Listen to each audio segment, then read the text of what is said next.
جمعے والے دن سورہ کاف کی تلاوت کرنا یہ بڑا بابرکت عمل ہے۔ کریم آقا صلی اللہ تعالیٰ علیہ وآلہ وسلم نے ارشاد فرمایا کہ جو بندہ جمعے والے دن سورہ کاف کی تلاوت کرتا ہے اس جگہ سے لے کر مکہ مکرمہ تک اللہ اس کے لیے ایک نور کا حالہ بنا دیتا ہے۔ اسی طرح سرکار کا فرمان ہے کہ جو بندہ جمعے والے دن سورہ کاف کی تلاوت کرتا ہے اس دن سے لے کر اگلے جمعے تک اللہ اس کے لیے ایک نور بنا دیتا ہے اور اس کے لیے نور جگمگاتا ہے۔ اور ایک روایت یہ بھی ہے کہ اس جمعے سے لے کر اگلے جمعے تک اس کے تمام صغیرہ گناہوں کو جو ہے وہ مٹا دیا جاتا ہے۔ کریم آقا کا ایک فرمان یہ بھی ہے کہ جو بندہ سورہ کاف کی ابتدائی 10 آیات اور آخری 10 آیات حفظ کر لیتا ہے، کریم آقا کا فرمان ہے کہ فتنہ دجال سے وہ محفوظ ہوگا۔ یعنی جب فتنہ دجال کا نزول ہوگا اللہ اس کا دجال کو جو ایمان اس کا خراب نہیں کرنے دے گا، اس کا ایمان محفوظ رہے گا۔ اور اسی طرح سرکار کا فرمان ہے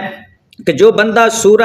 کاف پڑھتا ہے اس کو سکون نصیب ہوتا ہے۔ حضرت برا بن عازب رضی اللہ تعالیٰ عنہ سے روایت ہے کہ سرکار دو عالم صلی اللہ علیہ وسلم کے زمانے مقدس میں ایک شخص نے سورہ کاف کی تلاوت کی تو اس گھر کے اندر گھوڑا بھی بندھا ہوا تھا، تو گھوڑے نے جیسے تلاوت سنی اس نے گردن اور ٹانگوں کو ہلانا شروع کر دیا۔ اس کی خبر کریم آقا صلی اللہ علیہ وسلم کو دی گئی تو کریم آقا نے فرمایا اور اس کے گھر پر بادل نے سایہ کیا۔ اس کی خبر کریم آقا کو دی گئی تو رسول اللہ صلی اللہ علیہ وسلم نے فرمایا کہ سورہ کاف کی تلاوت کیا کرو، اس سے سکینہ نازل ہوتا ہے، یعنی سکون ملتا ہے۔ یہ تو اس کے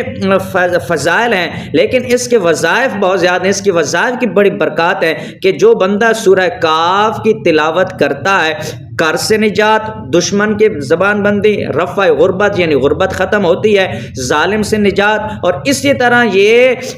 حفاظت حمل کے لیے بہترین اور مؤثر عمل ہے۔ یعنی جس بندے کی غربت ہو، روٹی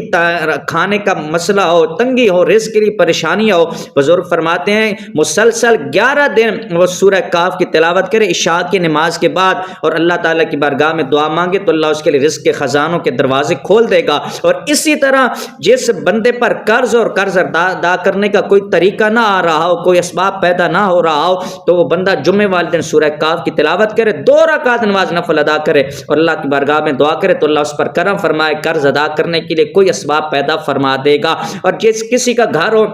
گھر کے اندر چاہے مرد چاہے عورت ایک مرتبہ مہینے کے اندر سورہ کاف پڑھ کے گھر کے چاروں کونوں کے اندر پانی کا چھڑکاؤ کرے، جنات، اسیب، جادو، اثرات تمام سے جو اس کا گھر محفوظ رہے گا۔ اور حفاظت حمل کے لیے یہ بہترین، مؤثر اور فائدہ مند عمل ہے۔ اللہ عمل کی توفیق عطا فرمائے۔